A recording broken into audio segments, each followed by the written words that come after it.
अस्सलामुअलैकुम, good morning, सुबह Good बखैर। morning everybody, welcome to Geo Pakistan with Huma and Abdullah। अच्छा, एक बात हुमा अटकी हुई है मेरे जहन में और कल से अटकी हुई है, आपको पता ही है। वैसे तो आपको कल एक ट्वीट आई मंजर आम पर जिस पर हर तरफ से तनकीद की गई लोगों की तरफ से, चाहे हिमायती हों या नॉट सो हिमायती हों। और उसके बाद PMLN की लीडर मरीम नवाज़ साहिबा ने माजरत करते हुए वो ट्वीट वापस ले ली, ठीक।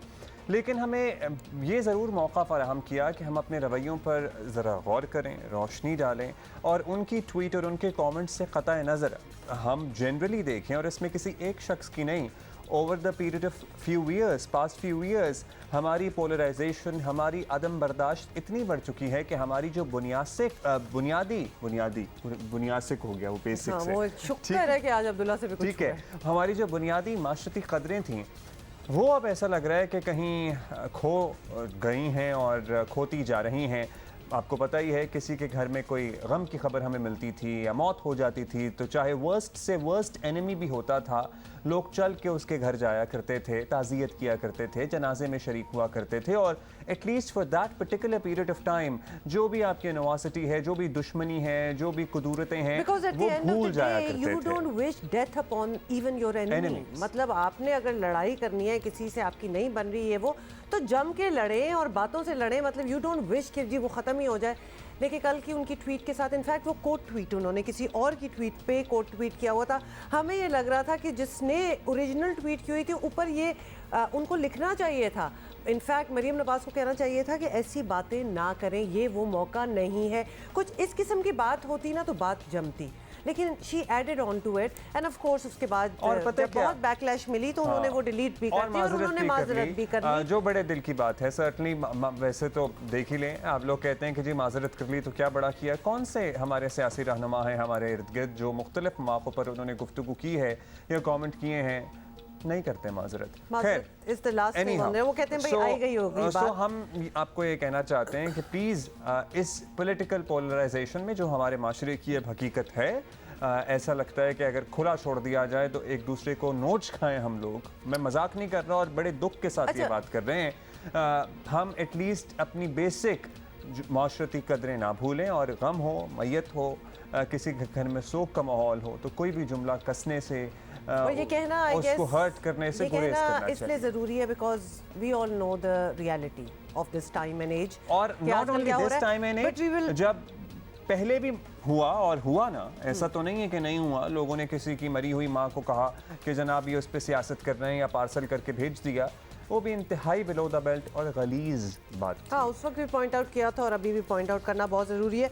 खासतौर पे अगर कोई इंसान खुद उस चीज़ से गुजरा हो तो उसको तो ये करना बिल्कुल नहीं बनता। But anyway, moving on, Imran Khan साहब ने जिसे वो अपनी आखिरी वारदात कहते हैं यानी लॉन्ग मार्च, उसका ऐलान जो है कर दिया है। और लॉन्ग मार्च जो होगी वो इस जुमे को होगी 28 जो कि जुमा आ रहा है बस 2-3 दिनों में। सुबह 11 बजे लिबर्टी चौक लाहौर से शुरू होगा ये मार्च और इमरान खान का दावा है कि अवाम का समंदर जो है वो इस्लामाबाद पहुँचेगा। ठाठे मारता हुआ नहीं पहुँचेगा। आगे सुन लो। जुमे को लॉन्ग मार्च में अनाउंस कर रहा हूँ। लाहौर से मैं शुरू कर रहा हूँ और लिबर्टी 11 बजे हम वहाँ जमा होंगे और उधर से फिर हमारी मार्च शुरू होगी इस्लामाबाद की तरफ। इस्लामाबाद में हम सिर्फ कोई लड़ाई करने नहीं जा रहे, कोई किसी से लड़ाई नहीं कर रहे और ना ही हमने कोई कानून तोड़ना है, ना हमने कोई रेड जोन में जाना है। जो भी इस्लामाबाद में होगा, जो अदालत ने हमें इजाज़त दी हुई है कि किधर जाके आप जलसा कर सकते हैं, उधर ही हम करेंगे। हमने कोई कानून नहीं तोड़ना। चले तो लिहाजा जस्ट टू करेक्ट जो आप अभी हम लोग सोच रहे हैं, तो कानून बिल्कुल नहीं तोड़ना। और ये खान साहब के खुद के अल्फाज हैं, लिहाजा उनके followers need to absolutely need to stay true to it.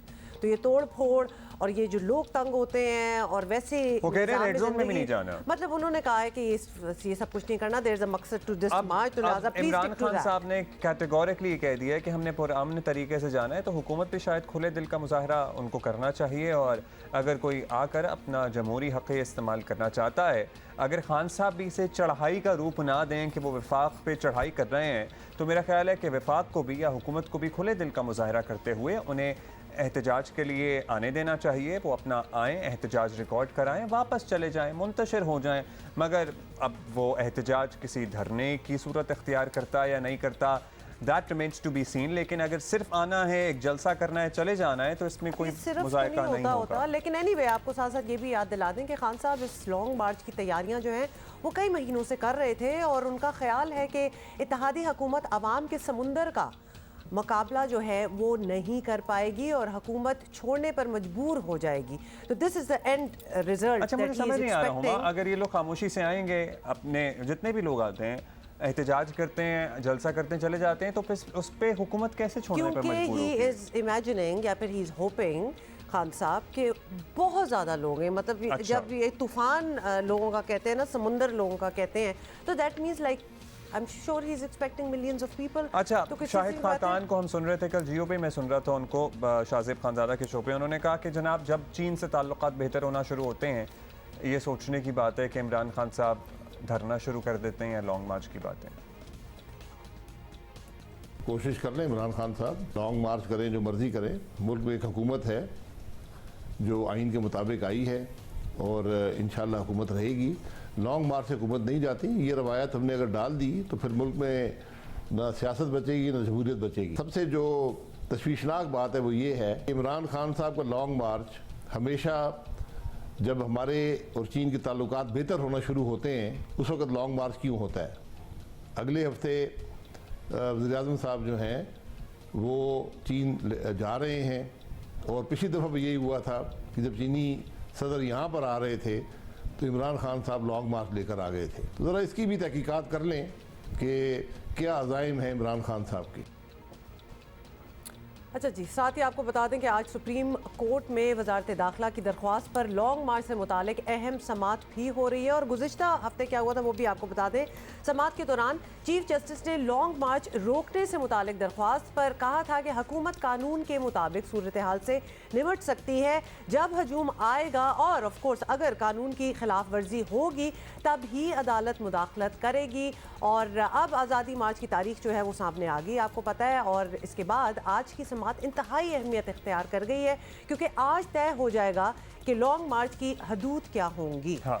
तो इस पे भी बड़ी मेरा ख्याल है वी आर एक्सपेक्टिंग कि एक डिटेल्ड बात होगी ताकि सारों को पता हो वेयर एवरीबडी स्टैंड्स। और इसमें पता है क्या, आवाम को तकलीफ़ नहीं होनी चाहिए। और मुझे लिटरली मैं सोचता हूँ कि हम इस्लामाबाद में नहीं रहते, लेकिन इस्लामाबाद में रहने वाले लोग कितना तंग होंगे इन सारी चीज़ों से एट टाइम्स, पर्टिकुलरली जो रेड जोन और इसके अतराफ में रहते हैं। अच्छा, साथ साथ वो ये भी कह रहे हैं खान साहब कि हम रेड जोन में नहीं जाएंगे, लेकिन आपको पता है ना कि फिर वो इमरान खान बमुकाबला इमरान खान ही, मतलब तारीख़ में कौन सा ऐसा मौका है जब उन्होंने अपनी कही हुई बात को नेगेट नहीं किया या अपने ही दिए हुए फ़लसफ़े के बरखिलाफ़ इक़दामात नहीं उठाए। तो मेरा नहीं ख्याल कोई एक भी इंसिडेंट ऐसा है जिसमें उन्होंने कहा कुछ हो और किया कुछ हो। और सच्चाई फैक्ट ये है कि जब लोग आ जाते हैं तो वो फिर कंट्रोल नहीं होते। मतलब आप खुल के इनवाइट तो करें, लोगों को मदऊ करेंगे, ये तो कह भी चुके हैं फवाद चौधरी पहले। बिल्कुल, और वो खुद उसकी रिस्पॉन्सिबिलिटी उसके बाद नहीं लेते, फिर वो बैक स्टेप कर लेते हैं, कहते हैं कि नहीं जी इतने लोग आगे उनको कौन कंट्रोल कर सकता है, तो फिर आप बुला भी तो रहे हैं ना इतने लोगों को। अच्छा जी, नहीं ये वो बात है, ये तो मार्च जब होगा एक मैच भी होगा लेकिन हमारा। पहले हम बता दें कि इस पे हम मजीद बात करेंगे क्योंकि कुछ सवाल जो आपके जहन में भी आ रहे होंगे, हमारे भी आ रहे हैं। तो मुनीफ फारूक हमें ज्वाइन करेंगे थोड़ी देर में and he will be able to answer a lot of those questions. अच्छा जी, अब मैच की बात मैच मैं आपको बताऊंगा। वैसे तो हमारा मैच कल है, पर्थ में पाकिस्तान क्रिकेट टीम का एक क्या है ऑपरेशनल ट्रेनिंग सेशन हुआ है और पाकिस्तान क्रिकेट टीम के 8 खिलाड़ी प्रैक्टिस सेशन के लिए मौजूद हैं। बाबर आजम, मोहम्मद रिजवान, शाहनवाज दहानी, फ़खर जमान प्रैक्टिस सेशन में शरीक हैं। और इफ्तिखार जो हैं उन्होंने गालिबन प्रेस कॉन्फ्रेंस भी करनी थी आज, इफ्तिखार को भेजना था उन्होंने प्रेस कॉन्फ्रेंस के लिए। इफ्तिखार माशाल्लाह इज डूइंग वेल, उनका बल्ला चल गया। प्रेस कॉन्फ्रेंस के लिए क्यों भेजना? बस वो किसी भी खिलाड़ी को आपको भेज देते हैं। अच्छा, एनीवे जो विजुअल्स हम आपको दिखा रहे हैं ना, प्री मैच जो प्रेस कॉन्फ्रेंस होती है, तो visuals the ones that we are showing you, ये कल भी मैच प्रैक्टिस हुई थी। We need a lot of practice by the way. आपने देखा है कि ये ऑस्ट्रेलिया के ग्राउंड्स कितने बड़े हैं? मतलब लिटरली उस दिन हम इंतज़ार में बैठे थे इंडिया के खिलाफ जब मैच हो रहा था, ये कुछ चौके छक्के कुछ हो तो वो द ग्राउंड इज़ ह्यूज। तो लिहाजा प्रैक्टिस की बहुत ज़रूरत है। कल भी हुई, आज भी प्रैक्टिस हो रही है। कुछ विजुअल्स हम आपके साथ शेयर कर रहे हैं। It's sunny over there which is good, मतलब दैट इज़ अच्छा, वेलकम। कल का world champion versus Asian champion एक मैच था, श्रीलंका वर्सेस ऑस्ट्रेलिया। ऑस्ट्रेलिया ने धुआंधार तरीके से जीता है, 7 विकेटों से बाय द वे ऑस्ट्रेलिया ने यह मैच जीता है। और शुरू में पावर प्ले में कोई बाउंड्री नहीं लगी, लेकिन स्टोनिस जैसे ही आए ऐसा लग रहा था कि पता नहीं इस मैच में कोई बाउंड्री लगी। उन्होंने ऐसी मार धाड़ शुरू की, मतलब छक्कों चौकों की बरसात थी। उसके बाद ही नेवर लुक्ड बैक और ऑस्ट्रेलिया ये मैच बआसानी फिर जीत गया। सो ग्राउंड भी बाय द वे कल वाले मैच में भी मैंने ऑब्जर्व किया कि ग्राउंड बहुत बड़ा इट्स था। There huge grounds.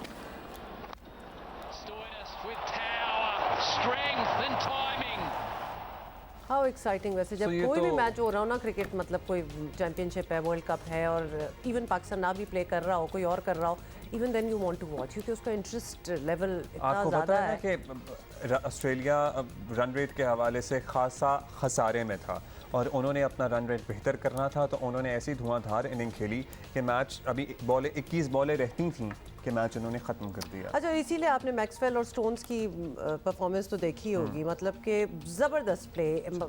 एक होता है कि something that you want to watch and maybe follow and learn from, तो डेफिनेटली पाकिस्तानी टीम जो है उनकी भी अच्छा, नजरें होंगी मीनवाइल इन पे। हमारा कांस्टेंट रिमाइंडर होता है कि सैलाब के जो मुतासरीन हैं अभी भी वो हमारी मदद के मुंतज़िर हैं। वहाँ क्या सूरत हाल है, इक़दामात क्या उठाए जा रहे हैं।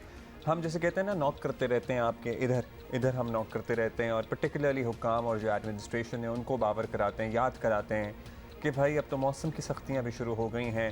Please we need to be more vigilant, we need to be extra careful towards these people. सैलाब ने सिंध में बेड़ा गर्क कर दिया, सबसे बहुत ज़्यादा सारा एक्चुअली लोगों का। मुतासर जो है वो सिंध में हाँ, ही सबसे ज़्यादा हुआ। मुतासर सिंध और बलूचिस्तान। सैकड़ों देहात अभी तक, वुड यू इमेजिन कि अभी भी कहीं कहीं पानी खड़ा हुआ है। सो लोगों के रोज़गार ख़त्म हो गए, लोगों के माल मवेशी बह गए, तिब्बी मसाइल का अलग से सामना है। वबाई अमराज पहले ही आपको पता है बेतहाशा थे, पेट की बीमारियाँ, स्किन डिजीज़, मलेरिया, डेंगू तो एंड बिल्कुल ऑफ नॉर्मल सी कोर्स बात अप है। टू टॉप इट ऑल, तो आपको पता है कि मौसम ठंड जो बढ़ है रही वो है। बिल्कुल बदल चुके हैं। मतलब आप वैसे भी अगर शाम के औकात कहीं भी चले जाएं और देखें तो वो खुनकी सी जो है वो फीलिंग होना स्टार्ट हो गई है। ठंड जो है वो बढ़ने लगी है और ख़दशा है कि ऐसे मौसम में डेंगू वायरस जो है वो मज़ीद तेज़ी से फैल सकता है। तो वो ख़तरा जो है वो अभी तक टला नहीं है। हम कितने अरसे से डेंगू की बात भी कर रहे हैं, और ऐसे में हुकूमत और फलाही इदारों को 3 महीने पुरानी तवानाई के साथ सिंध के सैलाबज़दा इलाकों में बहाली का अमल जो है वो तेज़ करना पड़ेगा। तो वो पेस जो है ना उसको पिकअप करने की बहुत ज़रूरत है, वरना तो ये कंपाउंड ही होती जा रही है प्रॉब्लम। मतलब पहले तो सिर्फ सैलाब तक थी, अब देखिए उसके आगे कितनी चीज़ें हो गई हैं। और मौसम तो किसी का दोस्त है नहीं, तो वो तो आपको पता ही है किस तरह तेज़ी से चेंज भी हो रहा है। तो एक और इंसानी अलमिया जो है वो भी जन्म ले सकता है। So this really needs to be looked into. हमारे पास कुछ अपडेट्स हैं आपके पास। सबसे पहले हमारे कॉरेस्पॉन्डेंट्स, आपको पता है वो जगह जगह वो तो शायद मुड़ के वापस आए ही नहीं, because they have their eye on it कि क्या बेहतरी आ रही है क्या नहीं आ रही। बिल्कुल एग्जैक्ट फैक्चुअल जो वहाँ सिचुएशन है वो हमें बताते हैं। मटियारी से हमें आज ज्वाइन कर रहे हैं अब्दुल रज़ाक। बिल्कुल जिला मटियारी के दर्जनों देहात से सैलाब का पानी ताहाल निकास ना हो सका है, और ये गांव है मोले डिनू खास के लिए, जहां के मुतासरीन इस वक्त भी खुले आसमान तले मौजूद हैं। इनसे हम बात करते हैं कि मौसम भी इंतहाई सर्द हो गया है। भाई हम बहुत परेशान हैं। अभी हमारा गांव डूबा हुआ है, बहुत पानी में 3-3 फुट पानी खड़ा हुआ है। 3 महीने से हम बैठे, हम कैंपों में रह रहे हैं। हमारे पास जो ये रात को जैसे ठंड पड़ती है ज़्यादा, कोई रज़ाई नहीं है, कोई बिस्तरा वगैरह कोई बंदोबस्त नहीं है हमारे पास। बहुत तकलीफ है हमारे को। मुतालबा कर रहे हैं सिंध हुकूमत से कि इनको फौरी तौर पर इनकी इमदाद की जाए। यहाँ पर मेडिकल कैंप नहीं लगाया गया है, जिसकी वजह से डॉक्टर इनके पास नहीं आते हैं और इनकी जो बीमारियाँ हैं उसमें दिन ब दिन इजाफा होता जा रहा है। महकमा सेहत के मुताबिक ज़िले भर के मुख्तलिफ इलाकों में डेंगू के केसेस भी रिपोर्ट हो रहे हैं। मलेरिया गैस्ट्रो के तकरीबन 4000 से ज़ायद केस रिपोर्ट हो चुके हैं। सो मटियारी और अतराफ़ की सूरत हाल आपने देखी। कल हमने बाय द वे नसीराबाद, जाफराबाद, बलूचिस्तान के मुख्तलिफ अजला में हक़ाइक़ आप तक पहुँचाए थे। अभी हम मटियारी के बाद दादू का रुख करेंगे। दादू भी one of the most worst affected areas, मतलब हेलीकॉप्टर से आप या आसमान से आप फ़ज़ाई मंजर देखते हैं ना दादू का, तो ऐसा लगता है नीचे कुछ था ही नहीं, कभी है ही नहीं, बस ये कोई दरिया है या झील है, बस ये मंजर था। और रियाज नारी जो दादू से हमें अपडेट करेंगे कि वहाँ पानी उतरा है नहीं उतरा है, क्या अपडेट है। जी बिल्कुल, मैं अभी ज़िला दादू की इस्लाह से मुतासर तहसील खैबर नाथन शाह में मौजूद हूँ। यहाँ पे बताता चलूँ आपको कि 56 रोज़ हो चुके हैं इन इलाकों में। ज़िले के जो 3 तहसीलें हैं खैबर नाथन शाह, जोही, मेहर, इनमें सैलाब का पानी आज 56 रोज़ के बावजूद गुजरने के बावजूद मौजूद है। 400 से ज़्यादा देहात हैं जो उसके लपेट में हैं। महकमा सेहत के रिकॉर्ड के मुताबिक जो यहाँ पे तिब्बी कैंपें हैं ज़िले भर के अंदर, उनकी मोबाइल कैंपें और फिक्स कैंपें सेहत की और उसके साथ PPHI की, वहाँ पे अब तक जो OPD हो चुकी है मरीजों की सलाह मुतासिरीन की, उनकी तादाद 3,15,000 है। इसके साथ स्किन डिजीज़ जो पेशेंट्स हैं वो तकरीबन 65,000 से ज़ायद हैं। मलेरिया, पैचिस, गैस्ट्रो के अमराज जो हैं वो तकरीबन 46,000 से ज़ायद हैं। इसके साथ जो अमवात है इन 2 माह के दौरान अमवात की तादाद 75 हो चुकी है और उनमें से बेशतर अफराद मलेरिया, गैस्ट्रो में मुब्तला थे। जी, यहाँ के इफ़ेक्टेड लोगों के जब हम विजुअल्स देखते हैं तो वो एक जो लुक होती है, एक होपलेसनेस की है, क्योंकि वो भी यकीनन यही सोचते होंगे, खुदा से भी सवाल तो करते ही होंगे कि ये कब ख़त्म होगा। मतलब एक के बाद एक तबाही, कोई उस तरह रिलीफ नहीं, कोई एक उम्मीद होती है कि हम अपने पुराने वक्तों पे जा सकें, जो कि वैसे भी वो भी स्ट्रेसफुल एक ज़िंदगी थी, लेकिन मेरा दिल हिल जाता है। अच्छा, इन लोगों की आगे बढ़कर मदद करने का वक्त तो है ना, लेकिन कभी कभी हम अपनी अशराफिया की ज़ुबानी अपने मसाइल सुनते हैं तो ऐसा लगता है कि मुल्क में है ही सिर्फ एक मसला सियासत, बस दैट इज़ इट। मतलब क्या ही अच्छा हो कि सब मिलकर कंस्ट्रक्टिव क्रिटिसिज्म करें एक दूसरे पर, लेकिन एक दूसरे को नोचने खाने को ना दौड़ें और आवाम के लिए भी अब कोई सोच ही ले कि इससे क्या बड़ी तबाही आपको चाहिए कि आपका ध्यान जो है वो वहाँ से हटे और इधर आए। इससे ज़्यादा क्या हो सकता है? और प्लीज़ उसका इंतज़ार भी ना करें। दिस इज स्टिल, इसके तो मतलब उस सैलाब के आफ्टर इफेक्ट्स तो अभी तक हम देख ही रहे हैं, एक दूसरे के वजूद को बर्दाश्त करके आवाम की बेहतरी, जो भी रिप्रेजेंटेटिव हैं वो आवाम की बेहतरी के लिए काम करें तो क्या ही ये खैर दीवाने का ख्वाब सा है।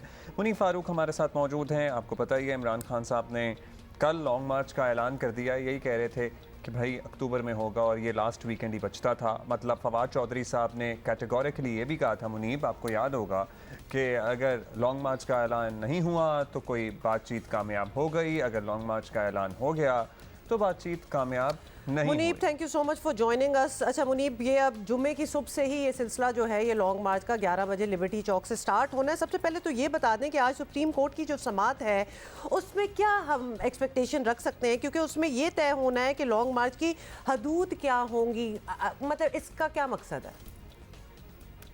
शुक्रिया हुमा और अब्दुल्ला। देखिए, सबसे पहले तो सुप्रीम कोर्ट ने जब पिछली दफ़ा 25 मई को एक हुक्म जारी किया था जिसको इमरान खान साहब की जमात ने या जनाब इमरान खान ने उसका बड़ा फ्लैग्रेंट डिसरिगार्ड किया था और उन्होंने ये कहा कि हमें तो पता ही नहीं चला, गो के वो अगर हुक्मनामा मैं और आप पढ़ सकते थे और उसमें वो इतना लंबा चौड़ा हुक्मनामा भी नहीं था, तो उसमें बड़ा क्लियर था कि इमरान खान साहब को कहा गया था कि वो परेड ग्राउंड में जाएं और वहाँ पर ही जो उन्होंने एहतजाज जलसा करना करें, लेकिन इमरान खान साहब अपने तमाम लाओ लश्कर के साथ डी चौक की तरफ आए। मैं सिर्फ इतना कह दूं कि लोग कहते हैं कि जी हुकूमत ने जुल्म किया फैमिलीज और बच्चों के साथ और सब कुछ किया, एक्सेसिव यूज ऑफ फोर्स था। मैं बिल्कुल उसको जस्टिफाई तो कोई कर नहीं सकता, लेकिन देखिए कोई किसी मजमे को अगर खींच के एक ऐसी जगह ले जाए जहाँ पर उसकी इजाजत ही नहीं है और फिर आप रियासत को ब्लेम करें कि आपने फोर्स क्यों इस्तेमाल की डिस्पर्स करने के लिए, तो फिर ये सोचना चाहिए कि जिम्मेदारी किसकी थी। क्या उस लीडर की जिम्मेदारी नहीं थी जो लोगों को वहां पर ले गया?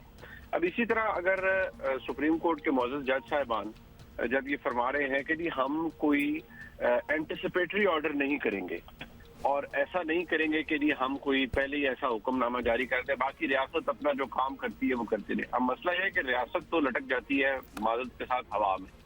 जब रियासत ने एक तरफ अपनी रिट एस्टैब्लिश करनी है, दूसरी तरफ लोगों की एक जो मैं कहूँगा कि उसमें बहुत से मुश्तइल अफराद भी होते हैं, उनको लेकर आप आ जाते हैं और आपको पता होता है कि आपने कहाँ नहीं आना। अब अगर आज भी ये बात क्लियर है कि डी चौक जो है और उससे मुल्हका इलाके, देखिए वो हमारे जो वफाकी दारुल हुकूमत है उसकी वो जगलर वेन है। अगर आप उसको चौक कर देते हैं और वहां पर अपना सारा सिलसिला शुरू कर देते हैं तो आप रियासत का या हुकूमत का कारोबार उसे बंद कर देते हैं, वर्चुअली जैसे हम कहते हैं कि आप कैपिटल को अंडर सीज कर देते हैं। तो इसकी जो इजाजत ना कानून देता है ना आइन देता है। सुप्रीम कोर्ट का पिछला हुक्म भी मौजूद है, ठीक है हुकूमत के लिए कोई एंटिसिपेटरी ऑर्डर ना भी आए, लेकिन एटलीस्ट मौजूद अदालत दोबारा ये चीज तो री एनंशिएट कर सकती है या री एम्फेसाइज कर सकती है अपने ऑर्डर के अंदर, एंडोर्स कर सकती है कि नहीं वो हुक्मनामा मौजूद है, यहाँ एहतजाज नहीं हो सकता। चलें, लेट्स सी वो तो क्या आता है हेयरिंग के बाद, फैसला आता है नहीं आता है, that is yet to be seen. Munib, कल लेकिन इमरान खान साहब बड़ा कैजुअली कह रहे थे कि भाई हम तो बहुत पुरअमन रहेंगे, हमने रेड जोन की तरफ भी नहीं जाना और हमने कोई कानून हाथ में नहीं लेना। तो अगर इतने पुरअमन रहेंगे, परेड ग्राउंड या जो भी डिसाइड होती है जगह, वहाँ पर जाकर अपना जलसा करते हैं, एहतजाज करते हैं, चले जाते हैं, तो फिर तो हुकूमत को कोई एतराज़ नहीं होना चाहिए। किसी भी माशरे में जमहूरी हक़ है किसी भी शख्स का या किसी जमात का ये एहतजाज करना। बिल्कुल ये बात 100% दुरुस्त है कि अगर इमरान खान साहब बताए गए जगह तक खुद को और अपने तमाम जो लोग हैं उनको महदूद रखते हैं, और बेशक वो एहतजाज मुल्क का सबसे बड़ा और तारीख साज एहतजाज हो, वो मुकम्मल तौर पर जायज़ है अगर वो कानून की हुदूद के अंदर है। मसला ये है हुमा और अब्दुल्ला कि हमारे यहाँ वो लोग जो कि पढ़े लिखे हैं, जो कि जिनकी बड़ी अच्छी और मैसिव फॉलोइंग है, मैं जर्नलिस्ट की बात कर रहा हूँ, वो भी इस बात में फर्क नहीं रख पाते कि जी देखिए जब अवाम को हुकूक नहीं मिलेंगे तो अवाम तो निकलेंगे। दुरुस्त बात है, अवाम को निकलना चाहिए अगर अवाम समझते हैं कि उनको हुकूक जी। और फवाद चौधरी साहब पहले भी कह चुके हैं कि भाई इतने लाखों लोग होंगे तो उन्हें कौन कंट्रोल करेगा पीटीवी पे हमला करने से। और पिछले जो लॉन्ग मार्च में इमरान खान साहब ने कहा था कि भाई हमारे लोगों के पास पता नहीं असलहा था और कोई खून खराबा हो सकता था और खाना जंगी हो सकती थी, याद है आपको ये बात भी की गई थी? जी हाँ बिल्कुल, मैं वही अर्ज करूँ कि उस गाब के अंदर तो बहुत से लोग आ जाते हैं ना। मैं नहीं कहता कि इमरान खान साहब लोगों को कहेंगे कि असला लेकर आओ, लेकिन कुछ लोग अपना और मकसद निकालने के लिए, इंतशार पैदा करने के लिए भी आ सकते हैं। अगर वो आते हैं, कुछ ऐसा सिलसिला हो जाता है तो उसका नतीजा तो फिर बड़ा भयानक निकलेगा। क्योंकि मैं आपको ये बता दूं कि रियासत ऐसी जगह पर या हुकूमत ऐसी जगह पर खामोश तो नहीं ठहरती या रुकती तो नहीं है। लेकिन मैं आपको एक बात कायम करेगी जी, क्विकली मैं आपको बात बता दूं, हुकूमत कब या रियासत कब खत्म हो जाती है? उस वक्त जब रियासती इदारे जो कि आईनी तौर पर हुकूमत का साथ देने के पाबंद हैं, जब वो हुकूमत का हुक्म मानने से इनकार कर देते हैं। अगर पाकिस्तान की मुसल्लह अफवाज, पाकिस्तान की मुसल्लह अफवाज से मुल्हका इदारे, तमाम लॉ एनफोर्समेंट एजेंसीज अगर हुकूमत के साथ खड़ी रही तो ये लॉन्ग मार्च अपनी या एहतजाज की हदूद में रहेगा। लेकिन अगर खुदा न खास्ता हुकूमत ही मफलूज हो गई तो फिर तो कोई हद नहीं है किसी चीज़ की, फिर तो। जी हाँ, बहुत शुक्रिया आपका Munib, thank you, that make sense. Let's see क्या समात में क्या होता है क्या नहीं होता। इमरान खान साहब की तैयारी के लिए आज वेंसडे है, सो कल का एक और दिन है और फ्राइडे को लिबर्टी चौक से सुबह 11 बजे उन्होंने अपने मार्च का आगाज़ करना है। एक ख़बर है जिस पे हम गौर भी कर रहे थे और लिटरली हमें समझ नहीं आ रहा था कि किन अल्फाज का इस्तेमाल करें। वो लोग जिन्हें लोग पसंद करते हैं, उनके फ़ैन होते हैं, जब उनके हवाले से कुछ हक़ाइक़ मंजर आम पर आते हैं तो दिल बड़ा दुखता भी है।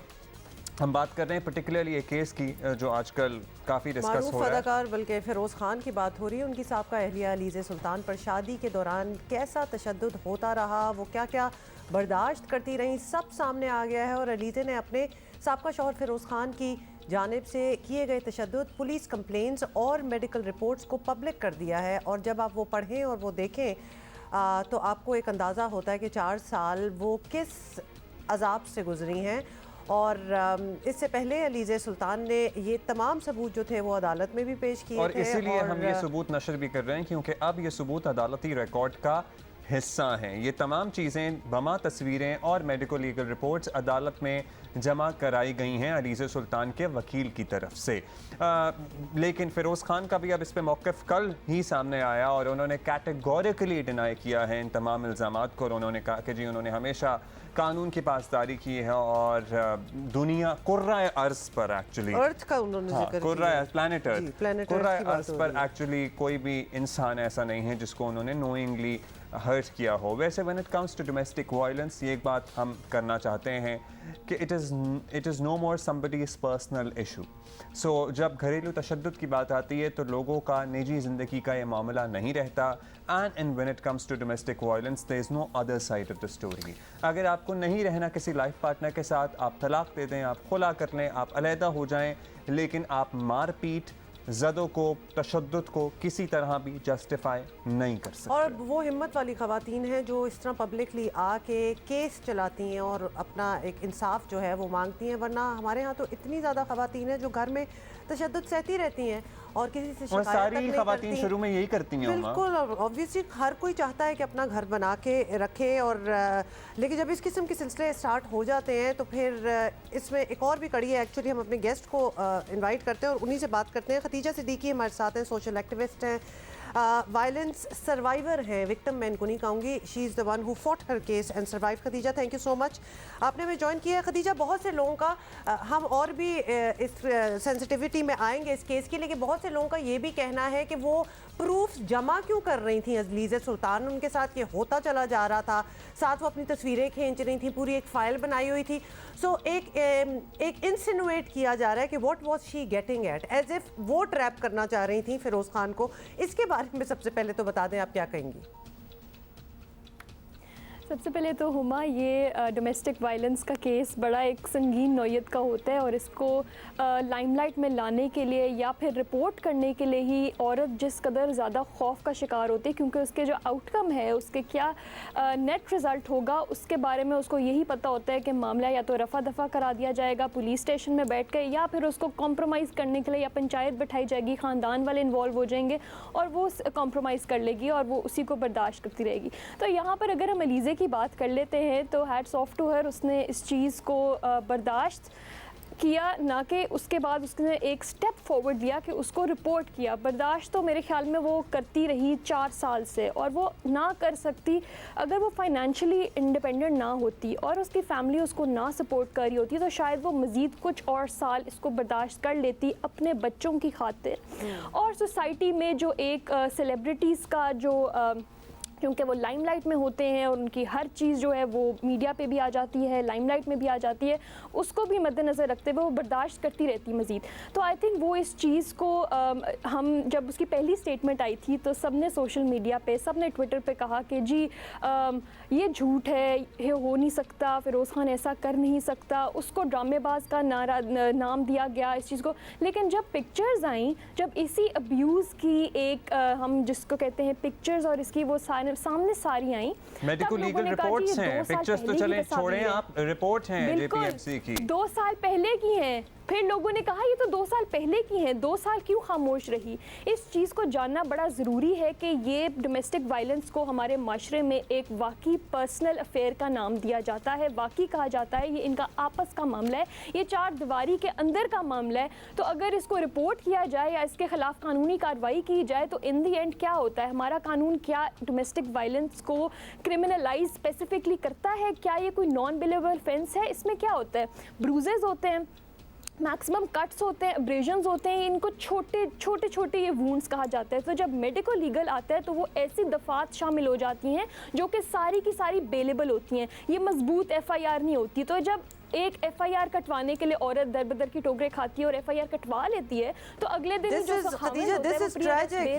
ये तो बड़ी एक ट्रेजिक बात है। इसका मतलब है कि यानी लिटरली जब तक आपकी जान को खतरा ना हो तो तब तक मतलब हर चीज़ अवेलेबल है। डोमेस्टिक वायलेंस की बात करें, खतीजा हमारे साथ मौजूद हैं। Khatija, with respect to this particular case, आपको पता है सिर्फ तलाक की अनाउंसमेंट वाली स्टेटमेंट पे मुबैना तौर पर फ़िरोज़ खान अलीज़े को एक डेफेमेशन का नोटिस ऑलरेडी भेज चुके हैं। तो क्या अलीज़े, जिन्होंने अभी ये सबूत कस्टडी केस में जमा कराए हैं, अलग से एक डोमेस्टिक वायलेंस का केस भी कर सकती हैं बाद में, अब चूंकि वक्त गुजर गया है काफ़ी?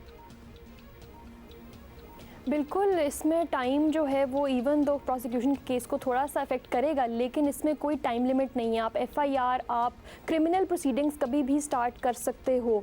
तो इसमें अगर वो चाहे अलीज़े तो वो कर सकती है। मुझे लगता है फ़िरोज़ को कुछ जो है ना वो मिसगाइड किया जा रहा है, क्योंकि उन्होंने ये भी कहा कि जी मैं लीगल एक्शन लूँगा। पिक्चर्स जो हैं वो एक दफ़ा जब कोर्ट में सबमिट हो गई, एज एविडेंस सबमिट हो गई, कोर्ट के रिकॉर्ड पर आ गई, तो वो पब्लिक डोमेन में आई जा सकती हैं। उसके लिए कोई रोकथाम की कोई नहीं कहता कि जी एक जब डॉक्यूमेंट कोर्ट की फ़ाइल पे आ गया तो उसको आप कहीं किसी कोई आम शख्स भी जाके उसकी फ़ोटोकॉपी ले सकता है, उसकी अटेस्टेड कॉपी निकलवा सकता है, और वो पिक्चर्स अगर आ गई हैं तो इसमें कोई किसी किस्म का लीगल एक्शन वो नहीं लिया जा सकता। तो मेरे ख्याल में उसको थोड़ा सा ये क्लैरिफाई करना चाहिए। अगर कस्टडी के केस में अलीज़े ने बिलखसूस ये तस्वीरें दी हैं तो उसने ये दिखाने के लिए दी हैं कि welfare of the child, minors का जो वेलफेयर है वो माँ के साथ लाई करता है, इसीलिए उसने वो तस्वीरें दी हैं। और फैमिली केसेस में होता अमूमन यही है कि जो बहुत ज़्यादा वुमेन सेंट्रिक है ये लॉ, कि माँ से दूर नहीं किया जाता बच्चों को, और बच्चों की एजेस चूंकि इतनी टेंडर हैं तो वो उनको बिल्कुल ही ये मुझे लगता है सिर्फ एक तरह से टैक्टिक्स हैं। अच्छा Khadija, this is all the time we have, बड़ा इंपॉर्टेंट टॉपिक है, आपको फिर एक दफ़ा इनवाइट करेंगे व्हेन वी हैव, क्योंकि हमें बहुत से क्वेश्चंस भी इस हवाले से आते हैं। Thank you so much for being with us. और एक वाकया जिसने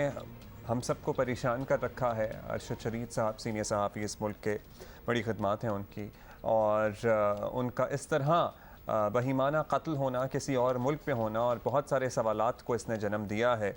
सो इस पे अब फाइनली वज़ीर आज़म साहब ने एक इंक्वायरी भी करने का और जुडिशल कमीशन बनाने का ऐलान किया है।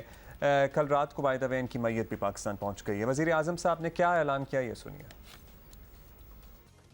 अरशद शरीफ साहब का जो अंदोनाक वाक़या पेश आया है वो इंतहाई काबिल मज़म्मत है। मैंने फैसला किया है कि हम इस वाक़े की एक आला अदालती कमीशन से शफाफ तहकीक करवाएंगे, और इसके लिए इस्लामाबाद के हाई कोर्ट के जज के लिए हम दरख्वास्त देंगे। अच्छा जी, ये तो आपने सुन लिया, और साथ साथ आपको ये भी बता दें कि सहाफ़ियों के कत्ल के हवाले से माजी में जो भी कमीशन बने हैं उनका कोई नतीजा आज तक नहीं सामने आया। हमने सोचा कि ये बताना बहुत ज़रूरी है। साथ ही आपको बताएं कि DGISPR lieutenant general Babar Iftikhar का कहना है कि वाक़े की मुकम्मल तहकीकात होनी चाहिए। बेनिफिशरी कौन है, और ये भी इन्होंने कहा कि इसकी भी तहकीकात होनी चाहिए कि किसने उनको कहा या कैसे उनको मजबूर किया गया कि वो मुल्क छोड़ कर जाएँ। इमरान खान साहब ने इसे टारगेट किलिंग करार दिया, और उन्होंने ये कहा कि मैंने ही उन्हें कहा था कि वो मुल्क छोड़ के चले जाएं। अरशद शरीफ, इसको जब धमकियां आई, नामालूम नंबरों से धमकियां आई कि ये ना कहो, सच ना बोलो, ये जो रजीम चेंज हुई है, वो जब इसको एक्सपोज करना शुरू किया उसके ऊपर धमकियां आई, डराया गया। फिर मुझे इंफॉर्मेशन आई कि इसको मारने लगे हैं, सिर्फ इसलिए कि वो सच ना बोले। उसका कोई एजेंडा नहीं था। मैंने उसको कहा कि तुम मुल्क से बाहर चले जाओ, उसको वापस बुला रहे थे, और वही करना था उससे जो इन्होंने आजम स्वाति को बंद कमरे के अंदर नंगा करके उसके ऊपर तशद्दुद किया। अरशद शरीफ शहीद क्यों है? इसको पता था कि इसकी जान खतरे में है, इसको पता था, इसको बार बार वार्निंग्स आ रही थी, मैंने इसको बताया। उसके बावजूद एक दफा ये पीछे नहीं हटा। तो फिर खान साहब को तो बताना चाहिए इस तहकीकाती कमीशन को कि इनको कैसे पता था कि उनकी जान खतरे में है, और कैसे पता था कि उन्हें मारने लगे हैं। यही सवाल बहुत सी पॉलिटिकल पार्टीज भी बल्कि पूछ रही हैं, आम आवाम तो पूछ ही रही है। नून लीग समझती है इमरान खान अरशद शरीफ के मामले पर भी सियासत चमका रहे हैं। मुझे अफसोस सिर्फ इस बात का है कि आज अपने सियासी मकासद के लिए इमरान खान साहब जैसे लोग जो हैं वो इस मामले पर भी इस्तेमाल करने से गुरेज नहीं करते। अरशद शरीफ साहब अगर इस मुल्क से गए हैं, इमरान खान साहब को उन्होंने बताया कि उन्हें ख़तरा है, तो इमरान खान साहब पहले बात कर लेते। इमरान खान साहब के पास इस मुल्क के 2 बड़े सूबों की हुकूमत है, क्या वो उनको तहफ़्फ़ुज़ नहीं दे सकते थे? ज़रा ये वजाहत कर दें किसने टारगेट किलिंग की है, दूसरे मुल्क में की है। उनका मुल्क तो कह रहा है हमारी पुलिस ने गोली मारी है। अगर अरशद शरीफ साहब मुल्क छोड़कर किसी थ्रेट के ज़रिए गए हैं, किसी थ्रेट की वजह से गए हैं, तो कौन थ्रेट करने वाला था? ये सब हक़ाइक़ सामने आने चाहिए। बाय द वे अरशद शरीफ साहब का पोस्टमार्टम दोबारा होगा। अब उनकी मैयत पाकिस्तान पहुंचा दी गई है, कल रात का उनकी मैयत पाकिस्तान पहुंची है, और पिम्स में नहीं हो सकेगा क्योंकि वहाँ कुछ रेनोवेशन का काम चल रहा है। मॉर्चरी में दीगर 2 अस्पतालों का नाम लिया जा रहा है जहाँ उनका पोस्टमार्टम किया जाएगा। पिम्स से 3 रुकनी डॉक्टरों की टीम जो है साथ रवाना कर दी गई है। हामिद मीर साहब सीनियर सहाफ़ी तज्ज़ियाकार हमारे साथ मौजूद हैं। हामिद मीर साहब, एक बात तो तय है कि कल तक जो धड़ों में बटे हुए सहाफ़ी थे वो सब इस बात पर मुत्तफ़िक़ हैं कि इस मामले की तहक़ीक़ात होनी चाहिए, कैफ़र किरदार तक पहुँचना चाहिए मुल्ज़िमान को, और हक़ाइक़ सामने आने चाहिए। क्या हम एक्सपेक्ट करें, ये मामला भी पिछले मामलात की तरह गुम हो जाएगा या कोई नतीजा निकलेगा इस बार? देखें, आपने बहुत ही अहम सवाल उठाया है। इसमें कोई शक नहीं है कि माजी में जिन पाकिस्तानी सहाफ़ियों के कत्ल की तहकीकात हुई, अदालती कमीशन बने, किसी के भी कातिल ना पकड़े गए ना उन्हें सज़ा मिली। ख़ुद मैंने बहुत से जो अदालती कमीशन है उनके सामने पेश होके मैंने स्टेटमेंट दी। ख़ुद मेरे पे जो हमला हुआ था उसका भी कमीशन बना, सुप्रीम कोर्ट के 3 जजेस का कमीशन था, उसकी भी रिपोर्ट नहीं आई। अब वज़ीर-ए-आज़म शहबाज शरीफ साहब जो हैं उन्होंने अरशद शरीफ साहब के कत्ल की तहकीकात के लिए एक अदालती कमीशन बना दिया है। वज़ीर दाखिला राना सनाउल्लाह साहब का ख्याल है कि ये 1 महीने के अंदर अंदर ये कमीशन जो है वो अपनी इंक्वायरी मुकम्मल कर लेगा। लेकिन लगता यह है कि 1 महीने में ये ज़रा मुश्किल है, और क्योंकि इस सिलसिले में जो भी कमीशन होगा उसको पहले तो ये पता करना होगा कि वो क्या हालात थे जिनकी वजह से अरशद शरीफ पाकिस्तान छोड़ने पर मजबूर हुए, और उसके बाद फिर वो दुबई से कीनिया जाने पर क्यों मजबूर हुए, और फिर कीनिया में किन हालात में उनकी गाड़ी पर 9 गोलियां बरसाई गई। तो यकीनन जो कमीशन है उसको कीनिया भी जाना पड़ेगा। तो हो सकता है कि 1 महीने में ये मुकम्मल ना हो, लेकिन मैं समझता हूँ कि अगर पाकिस्तान की सहाफ़ती बरादरी जो है वो अगर मुत्तहिद होकर अपना मौक़िफ़ जो है उसका बार बार इजहार करती रही और मुत्तहिद होकर अदालती कमीशन से मुतालबा करती रही कि आप इसकी रिपोर्ट सामने लेके आएँ, तो हो सकता है कि रिपोर्ट सामने आ जाए। लेकिन ये भी मैं वाज़ेह कर देना चाहता हूँ कि अगर हम उस अदालती कमीशन की रिपोर्ट से मुतमिन ना हुए तो ये भी हम पहले तय कर चुके हैं कि फिर हम यूनाइटेड नेशन से मुतालबा करेंगे कि वो भी इस सिलसिले में एक इंक्वायरी करे, क्योंकि यूनाइटेड नेशंस भी बहुत से जो असैसिनेशंस हैं उनकी इंक्वायरी कर चुकी है। और इसके अलावा जो सहाफ़ियों की एक आलमी तंजीम है RSF, रिपोर्टर्स विदाउट बॉर्डर्स, उसकी तरफ से भी कुछ फैक्ट फाइंडिंग के लिए एक टीम जो है वो मुकर्रर की जा रही है। तो अदालती कमीशन में जो भी लोग होंगे हम उनका बड़ा एहतराम करते हैं, लेकिन वो एक चीज़ सामने रखें कि जो भी रिपोर्ट सामने आएगी उस रिपोर्ट का कंपैरिजन जो है वो RSF की जो फैक्ट फाइंडिंग कमेटी है उसकी रिपोर्ट से भी किया जाएगा। सही, that remains to be seen. अच्छा मीर साहब, आप अपना भी जिक्र कर रहे हैं, तो कभी हामिद मीर हो गए, मतीउल्लाह जान हो गए, असतूर हो गए, कभी इमरान रियाज, नाजिम जोकी हो, अरशद शरीफ। अब पाकिस्तान में कोई भी दौर हो, कोई सहाफ़ी महफूज हमें नज़र नहीं आता। ये बहुत ही हाई रिस्क जॉब जो है वो हो चुकी है। कल फलाह की बारी थी, आज फलाह की बारी होगी, ये मामला बन चुका है। तो ये हालात आपको लगता है कि कभी बदलेंगे? ये जो सवाल आपने उठाया है, ये सवाल जो है ये आज पाकिस्तान का हर सहाफ़ी जो है वो एक दूसरे से पूछ रहा है। कल मैं अरशद शरीफ साहब के घर गया था, उनकी वालदा से मैं मिला और उनकी जो वाइफ हैं उनसे भी मिला। तो उनकी वालदा और उनकी वाइफ जो है उन्होंने एक दूसरे के हाथ को मजबूती से पकड़ा हुआ था और वो एक दूसरे का हाथ थाम के मुझे यही वाला सवाल पूछ रही थी जो आपने मुझे पूछा है। तो देखें, उनकी वालदा भी यही कह रही थी कि आखिर कब तक इस तरह जो सहाफ़ी हैं वो कत्ल होते रहेंगे और कब तक जो है आप आपस में तकसीम होकर एक दूसरे के जनाज़ों को कंधा देते रहेंगे। प्लीज़ अब आप मुत्तहिद हो जाएं। तो यकीनन मैं ये समझता हूँ कि ये एक टर्निंग पॉइंट है पाकिस्तान की मीडिया हिस्ट्री का, क्योंकि हमने माजी में देखा है कि जब सलीम शहजाद को शहीद किया गया तो उनके कत्ल की इंक्वायरी के लिए हम सारे इकट्ठे थे, हम सारे मुत्तहिद थे, और वो जो हमारी यूनिटी थी उस यूनिटी को बाद में तोड़ दिया गया और फिर मीडिया डिवाइड हुआ और उस डिवीज़न का मीडिया को बहुत नुकसान हुआ है। इसीलिए मैंने अरशद शरीफ साहब के कत्ल से एक दिन पहले जो लाहौर में आसमा जहांगीर कॉन्फ्रेंस थी, तो उसमें मैंने अरशद शरीफ साहब का भी जिक्र किया, साबिर शाकिर साहब का भी जिक्र किया, समी इब्राहिम साहब का भी जिक्र किया, इमरान रियाज साहब का भी जिक्र किया, और सब पर जो मुकदमात कायम है हमने उसकी मजम्मत की। तो देखें, पिछले साल जो है वो मेरे पर पाबंदी थी, पिछले साल मेरे पे और आसमा शराजी पे बगावत के मुकदमात बनाए जा रहे थे।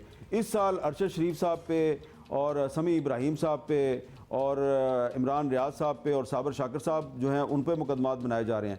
तो इसमें पाकिस्तान की सहाफ़ती बरादरी जो है उसको ये समझना चाहिए कि आपस के जो इख्तलाफात हैं, डिफरेंस ऑफ ओपिनियन है, वो हमें बरकरार रखते हुए इस अपनी सिक्योरिटी के इश्यूज़ पे इकट्ठा होना चाहिए।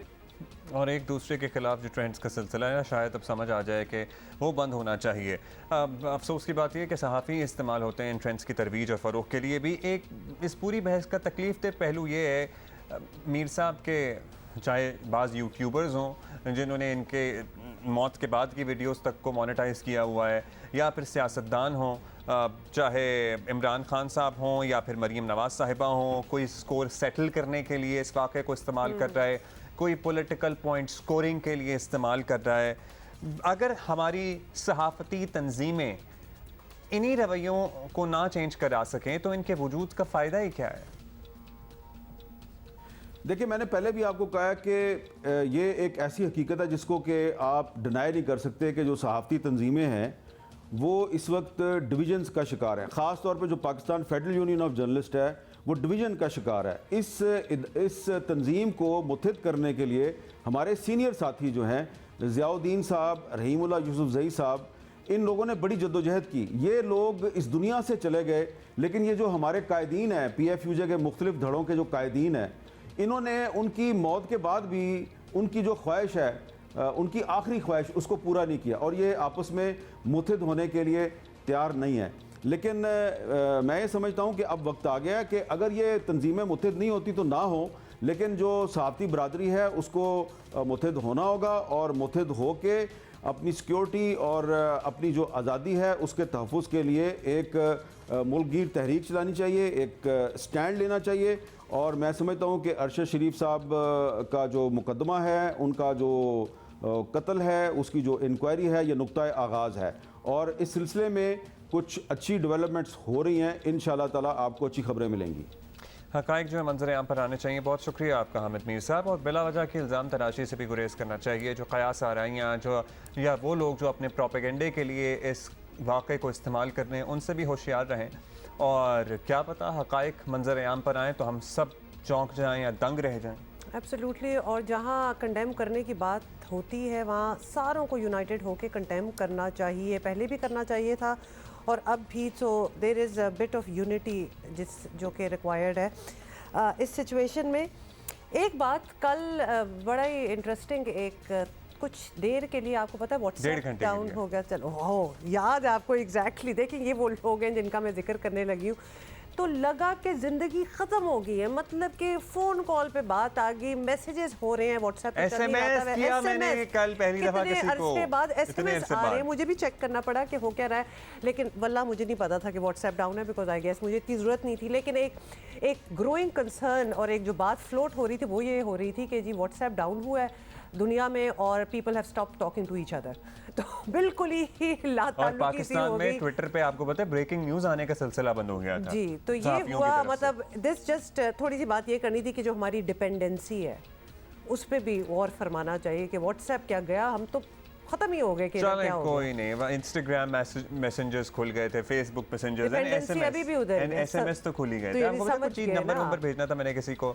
अभी हमने आपको बताना है कि वर्ल्ड कप T20 में सनसनीखेज मुकाबले जारी हैं। कल पर्थ में ऑस्ट्रेलिया ने श्रीलंका को बताया था अभी तो कि 7 विकेटों से बासानी शिकस्ती है। दूसरी तरफ पाकिस्तानी टीम भी पर्थ पहुंच चुकी है, जहां वो कल जिम्बाब्वे के खिलाफ अपना दूसरा मैच खेलेगी। और जिम्बाब्वे की टीम निस्बतन कमज़ोर ज़रूर है, लेकिन आसान हरीफ तो किसी को भी नहीं समझना चाहिए ना, फिर ये तो बुरी बात होती है जी। बिल्कुल। अच्छा जी। और उनके पास सिकंदर रज़ा हैं, शान विलियम हैं और ग्रेग आरून हैं। ऐसे खिलाड़ी मौजूद हैं जो किसी भी वक्त मैच का पासा पलट सकते हैं। हम जिम्बाब्वे की टीम की बात कर रहे हैं। पाकिस्तान टीम को कल हर तरह से चौकन्ना रहना होगा और इसी पे हम बात कर लेते हैं। हमारे साथी पर्थ में मौजूद होंगे, वैसे तो पर्थ में मौजूद हैं, जैसे हमारा राब्ता हो जाता है तो हम उनसे बात कर लेते हैं। अभी राब्ता मतलब वो पर्थ में है, वो कोई साथ वाले कमरे में नहीं बैठे हुए कि यू नो हो गया राब्ता, जरा बिजी हैं, थोड़ा सा टाइम तो लग ही सकता है उनसे। But in the mean time ये प्रैक्टिस शॉट्स जो हैं वो आप ज़रूर देखिएगा। तो हो गया राब्ता। Faizan Lakhani is with us. Faizan, hope you well और you are having a good time. I am sure, I hope you are having a good time. ये सवाल ज़रूर अब्दुल्ला ने डालना होता है क्योंकि जल रहा है ना दिल थोड़ा सा। नहीं जल क्या रहा है यार, आपकी मेहनत है माशाल्लाह। आप लोग जाएं, आपका काम है, you should excel in this field, you have already so much. अब बताइएगा कि कल का मैच जीतना हमारे लिए और अच्छे रन रेट से जीतना कितना इम्पोर्टेंट है?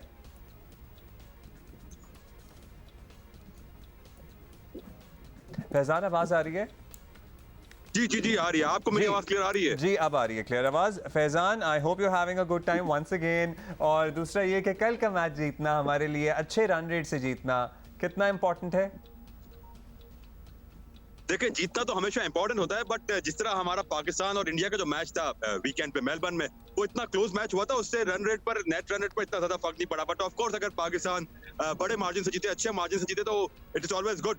और बट ये कि हम कॉम्प्लिसेंट नहीं हो सकते निस्बतन, ऑल्दो आप ये कह सकते हैं कि लोअर रैंक टीम है, बट T20 में कभी कभार आपको कॉम्प्लिसेंसी जो होती है ना, वो आपको ले डूबती है। तो पाकिस्तान को अपना 100% देना ही होगा और बड़े मार्जिन से जीतना होगा, ताकि अगर आगे कहीं खुदा ना खास्ता पाकिस्तान के साथ जो यूजुअली हो जाती है इफ एंड बट्स वाली सिचुएशन आती है, तो उसमें तो क्या हम सेम कॉम्बिनेशन के साथ खेलेंगे? बाज राय ही हैं लोगों की, मतलब हम तो आपको पता ही है क्रिकेट पे राय देने से कभी पास नहीं आएंगे कि जी आसिफ की जगह नहीं बन रही, आसिफ की जगह हम किसी बॉलर का इजाफा कर सकते हैं। तो हम क्या इस पे गौर किया जा रहा है? देखिए, डिस्कशन तो ऑफ कोर्स हुई है, बट जिस तरह बाबर आजम की अप्रोच है, जिस तरह उनकी सोच है, वो बहुत रेयर होता है कि वो क्विक चेंजेस की तरफ जाते हैं। तो अभी अनलाइकली है, जो मेरी अंडरस्टैंडिंग है फिलहाल एज वी स्पीक, अनलाइकली लग रहा है कि बाबर इस मैच के लिए कहीं चेंज करने जाएंगे। बट शाम को यहाँ पाकिस्तान टीम का एक और प्रैक्टिस सेशन होगा, उसके बाद मुमकिन तौर पर कुछ अपना जहन बनाएंगे कि किस सोच के साथ जाना है। ऑफ कोर्स कल की सुबह भी यहाँ पे बाकी है, जिसके बाद वो कंडीशंस भी देखेंगे, क्योंकि यहाँ मौसम भी थोड़ी देर में चेंज होते रहता है, तो वो सारी कंडीशन भी देखेंगे क्या एक और कल के प्रैक्टिस सेशंस नहीं करना। बट जो बाबर जी कल के प्रैक्टिस सेशन हम देख रहे थे फखर, और हमें तो बड़ा सनी किस्म का वेदर वाइज तो अच्छा ही लग रहा था। बताएं प्रैक्टिस सेशंस में आप क्या टेम्परामेंट क्या देख रहे हैं, खासतौर पे शाहीन की परफॉर्मेंस आपको कैसी लग रही है? और क्या फखर जमान थे प्रैक्टिस के दौरान भी कुछ उसकी भी बताइए। पिछले मैच में आकिब भाई कह रहे थे कि भाई ये ऑफ कलर हैं शाहीन, ऐसा नहीं इनका रनअप है। देखिए, असल में बड़ी बातें हो रही थी कि शाहीन फिट है, फिट नहीं है। एक प्लेयर कितना फिट है वो खुद प्लेयर ही जान सकता है कि वो कितना फिट है, कितना बेहतर महसूस कर रहा है। और अगर शाहीन अपने आप को कंफर्टेबल फील कर रहे हैं तो हमें उसकी बात का एहतराम करना चाहिए। ठीक है, रिदम काफी अरसे बाद आया, तो रिदम रिगेन करने में थोड़ा सा जरूर वक्त लग सकता है। आज जो सुबह यहाँ प्रैक्टिस सेशन था पाकिस्तान का, वो ऑप्शनल सेशन था, उसमें 8 लड़कों ने शिरकत की। फखर जमान मौजूद थे, उसमें उस्मान कादिर मौजूद थे, खुशदिल शाह थे, बाबर आजम, रिजवान भी उस सेशन में मौजूद थे, शाहनवाज दानी उस सेशन में मौजूद थे, मोहम्मद हारिस इस सेशन में मौजूद है। जो गुज़िश्ता रोज यहाँ वेस्टर्न ऑस्ट्रेलिया क्रिकेट ग्राउंड, जो वाका ग्राउंड कहा जाता है, वहां पर प्रैक्टिस हुई थी, उसमें पूरा स्क्वाड मौजूद था। उसमें शाहीन शाह अफरीदी भी नेट्स पर काफी देर बॉलिंग कराते रहे, और हमने यहाँ मुसलसल देखते आ रहे हैं कि बाबर आजम जो है वो मार्बल लगा के थोड़ा सा बाउंस को प्रैक्टिस करने की कोशिश कर रहे हैं। तो वो अपने आप को मजीद ये कहें कि एडजस्ट करने की कोशिश कर रहे हैं यहाँ की कंडीशंस के हवाले से। जो आज सुबह यहाँ ऑप्टस का जो पर्थ स्टेडियम है, जिसको ऑप्टस स्टेडियम भी कहा जाता है, वहां पर आज पाकिस्तान ने नेट सेशन किया है। ये कोई 1.5-2 घंटे का नेट सेशन किया था। ये ऑप्शनल सेशन था आज पाकिस्तान का, जिसमें 8 खिलाड़ियों ने शिरकत की। शाम को यहाँ under lights Pakistan team fielding का सेशन करेगी, और उसके बाद ही पाकिस्तान टीम की स्ट्रेटजी थोड़ी सी क्लियर होगी। बट अगर हम जहां तक बॉडी लैंग्वेज की बात करें, बाबर आजम की जो पेप टॉक थी आफ्टर इंडिया गेम, जो संडे को जो हम मैच पाकिस्तान हारा था, वो उसने बड़ा असर किया है टीम पर, और उसने टीम को लिफ्ट करके रखा हुआ है। अभी कुछ देर पहले इफ्तिखार अहमद ने यहाँ प्रेस कॉन्फ्रेंस की, उसमें भी इफ्तिखार अहमद ने कहा कि बाबर ने और टीम मैनेजमेंट ने जिस तरह उस दिन बात की और प्लेयर्स को कॉन्फिडेंस दिया, मोराल की बुलंद किया और बैक किया नाम लेके, खास तौर पे नवाज का जिस तरह नाम लेके, क्योंकि हर कोई नवाज पे उंगलियां उठा रहा था उस एक आखिरी ओवर के बाद, जिस अंदाज में नवाज को बैक किया ड्रेसिंग रूम की अपनी पेप टॉक में बाबर आजम ने, तो उससे टीम पर उसका बड़ा जबरदस्त इम्पैक्ट पड़ा है, और एक कॉन्फिडेंट है प्लेयर्स के। नहीं श्योर, और पता है क्या, हमारी कौम ने भी बड़ा मुस्बत तरीके से रिएक्ट किया है। एब्सोल्युटली, मेरा ख्याल है वो pep talk was for the entire nation.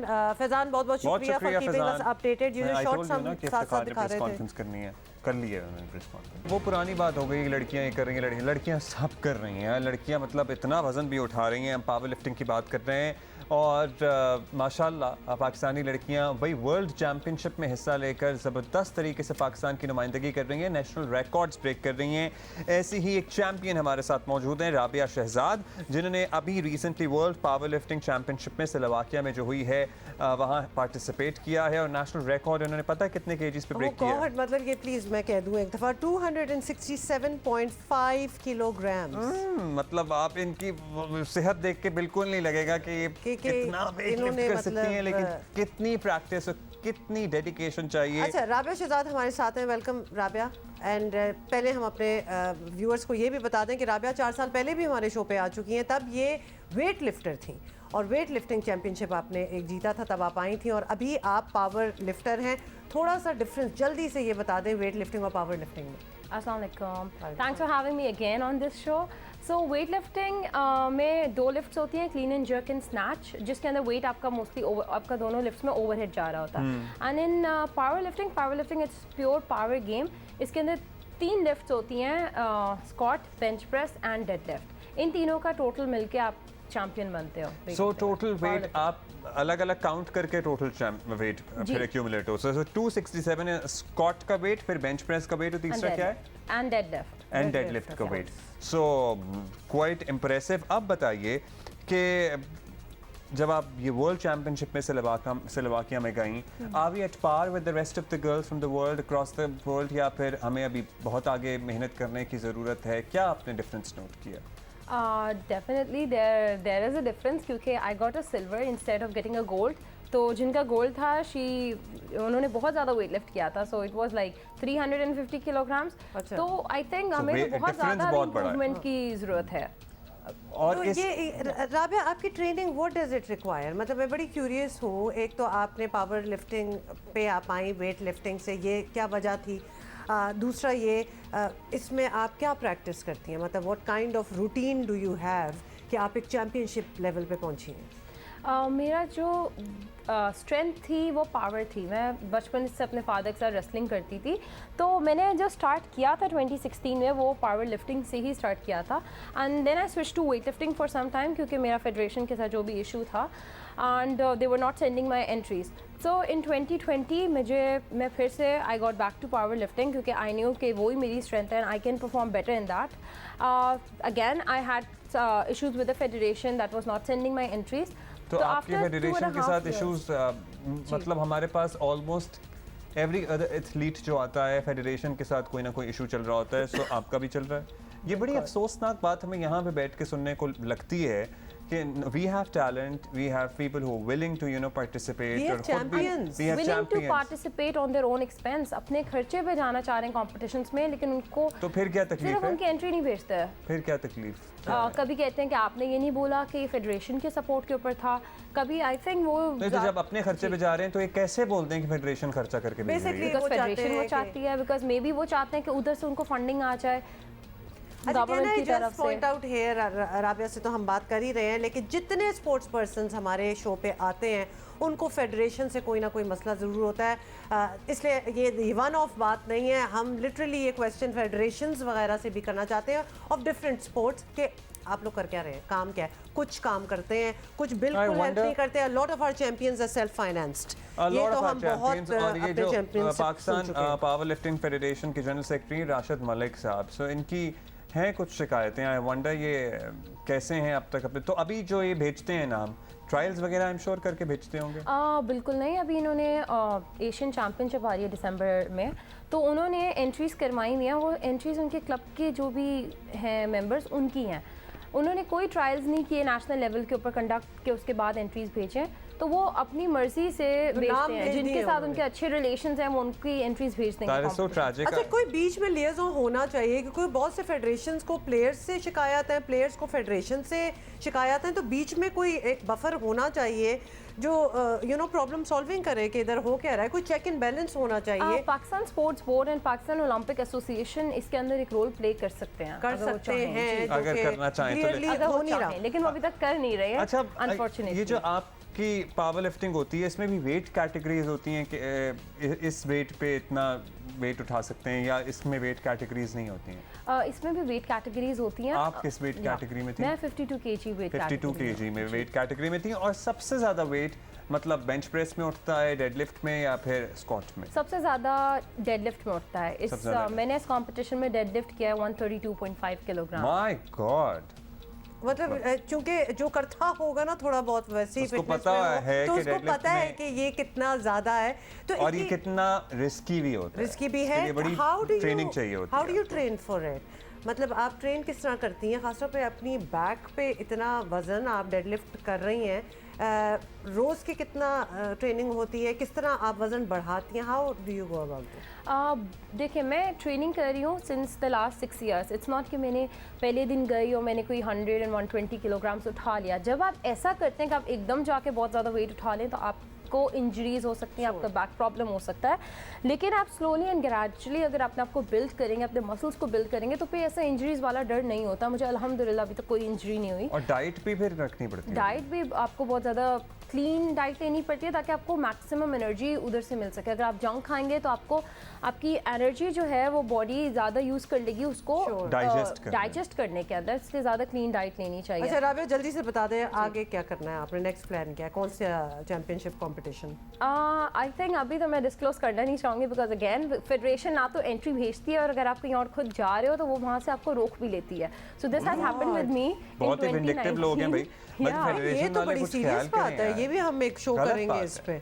नहीं नहीं, ये मतलब बहुत एक्चुअली पेटी बात है ये, हाँ, इस छोटी पे बात है। हमें ज़रा मजीद बात करनी पड़ेगी बिकॉज अगर ये हो रहा है जहाँ इतना टैलेंट है और रुकावट कहाँ से आ रही है, the federation itself I wonder Pakistan Olympic association sport वाले क्यों नहीं आ रहे भाई? आप जरा पूछें ये पाकिस्तान पावर लिफ्टिंग फेडरेशन वालों से, ये क्या चक्कर चला रहे हैं यहाँ पे। Rabia, thank you so much for coming here और ज़बरदस्त किस्म की आपकी अचीवमेंट्स हैं और अगर लगी रहे प्लेयर आप। से कोई इशू है तो सॉर्ट आउट करें उसको हाँ बैठ। बिल्कुल, तो हम इस पे भी बात करेंगे फेडरेशंस को बुला के। But thank you so much once again and congratulations. ऐसी फिल्म है जिसने मैं कहता हूँ फटे चुक दी हैं। हाँ जी बिल्कुल ऐसा ही हुआ है। हम बात कर रहे हैं the legend of Maula Jatt की, और जिन्होंने एक और एजाज़ जो है उनके नाम हुआ है वो ये है कि वो बरतानिया में, ब्रिटेन में सबसे ज़्यादा बिजनेस करने वाली पंजाबी फिल्म बन गई है। मतलब ब्रिटेन में पंजाबी बहुत फिल्में होती हैं बाय द वे, खासतौर पे बॉलीवुड तो नहीं, खैर इंडियन फिल्म इंडस्ट्री की पंजाबी बहुत होती हैं। अभी रिसेंटली एक बड़े ही रिनाउंड सिंगर हैं, उनकी भी एक फिल्म आई है। साथ ही साथ उनकी तो बदकिस्मती है कि साथ ही मौला जट आ गई तो वो फिल्म बिल्कुल डाउन हो गई।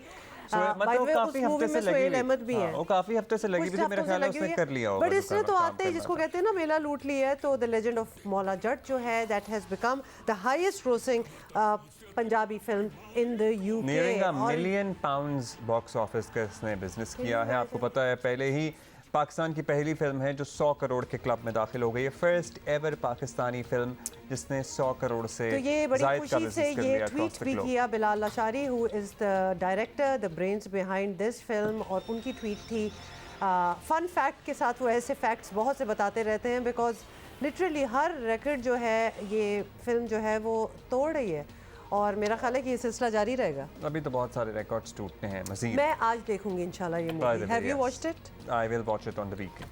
ऑलराइट, अब ये तय हो गया कि किसी और सिनेमा में नहीं लगनी तो वहीं पे तो देखनी पड़ेगी। We're going to see you tomorrow, inshallah. Bye, have a great day.